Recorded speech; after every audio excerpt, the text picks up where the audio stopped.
proposta para o trabalho de biologia molecular é apresentar o DNA de maneira lúdica e criativa para alunos do ensino fundamental 2. O nome do trabalho é Entendendo o DNA. O grupo é formado pelos alunos Adriana Sanches, Aline, Carlos Poranga e Elisa. Vou falar um pouco sobre a definição de DNA. O DNA é um aglomerado de moléculas onde contém material genético. Esse material é determinante para o bom funcionamento dos seres vivos e também das formações das características físicas.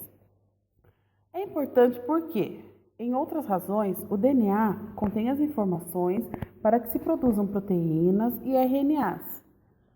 Sua formação, em grande parte, é envolvida com a estrutura do DNA. Essa é menos importante que a parte genética, onde se responsabiliza por carregar essas informações necessárias para a produção de proteínas e também para a formação do ser vivo. Essa formação é tão importante que qualquer alteração nele pode resultar-se em grandes mudanças, mutações e na própria formação de um ser vivo. Além disso, sua destruição leva à morte celular, o que em grandes proporções pode levar à morte do organismo.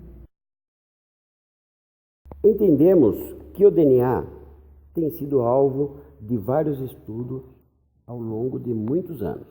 Tanto que o projeto Genoma, que é um estudo que buscava mapear o DNA, foi amplamente comemorado quando em 2003 foi anunciada 99% da sequência do genoma humano.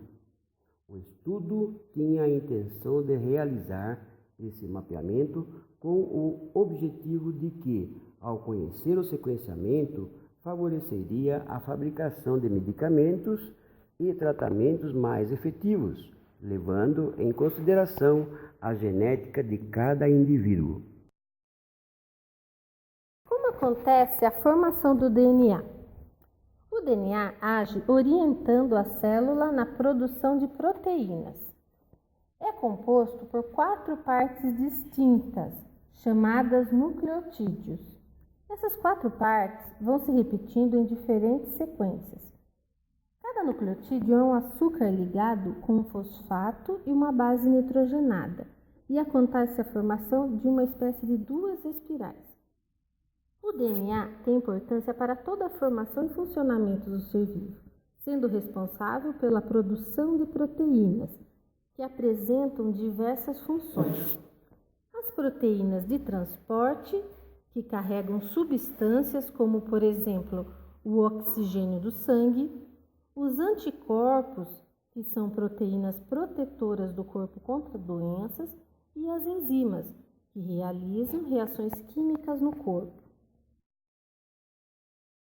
Existe ainda o RNA, que é um outro ácido nucleico. Sua diferença para o DNA é pouca, mas faz diferença. Por exemplo, o RNA tem apenas um filamento e o DNA possui 2, o que forma o espiral.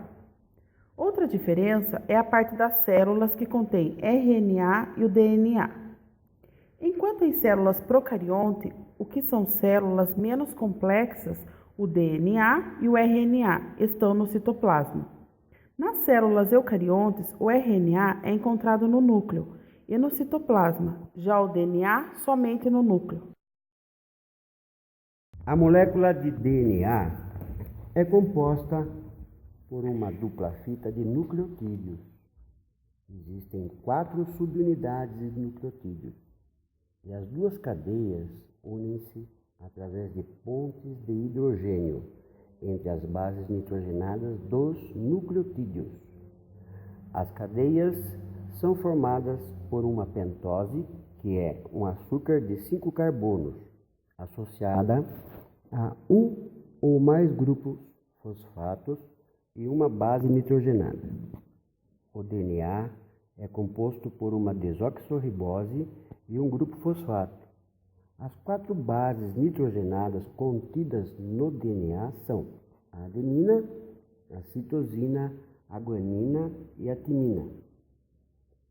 Elas estão no interior da hélice, ligadas por pontes de hidrogênio, Existem duas classes de bases nitrogenadas, que são as purinas e as pirimidinas, sendo que as purinas são a adenina e a guanina e as pirimidinas são a citosina e a timina. O antiparalelismo da dupla hélice é outra característica importante do DNA. Conseguimos ver essa organização do DNA quando denominamos os carbonos presentes na molécula de acordo com a sua posição em relação ao oxigênio do açúcar. Então, teremos uma cadeia que vai do carbono 5 para o carbono 3 e uma outra cadeia complementar e oposta que vai do carbono 3 para o carbono 5. Em biologia molecular, chamaremos de 5 linhas, 3 linhas. Para tornar o nosso vídeo mais lúdico e de melhor compreensão, faremos um modelo de DNA e usaremos para isso os seguintes materiais: jujubas coloridas, arames, tesoura, alicate, faca e argila. Escolhemos para representar os nucleotídeos as seguintes cores das jujubas. A timina será vermelha, a adenina será verde, a guanina será a goma roxa, a citosina laranja, o grupo fosfato as gomas brancas e as pentoses as gomas amarelas. Primeiramente, pegamos a argila, sendo a base da estrutura, moldamos e colocamos em um pratinho. Depois, fixamos cada cor de goma com as pentoses, o seu nucleotídeo correspondente. No final, prendemos a estrutura na base de argila, deixando-a espiralada.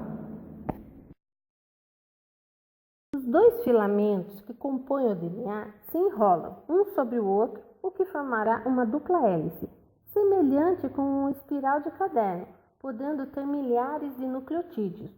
Como já foi dito, essas duas cadeias mantêm-se unidas por pontes de hidrogênio.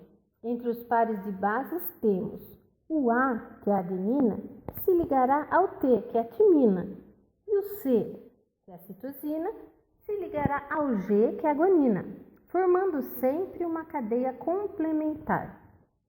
Se tivermos uma cadeia com a seguinte sequência de nucleotídeos, A, T, C, a cadeia complementar será T, T, A, G. Nos genes estão todas as informações biológicas de um organismo, que devem ser passadas para os seus descendentes ou até mesmo na produção de células filhas, na proliferação celular. A descoberta da dupla hélice permitiu responder muitas perguntas sobre a duplicação do DNA e a transmissão dos genes. Com o nosso modelo de DNA, ficou mais fácil perceber como os nucleotídeos, representados pelas jujubas, se unem com as pentoses, aqui representados pelas gomas amarelas. E entre essas ligações, sempre existem os fosfatos, representados pelas gomas brancas.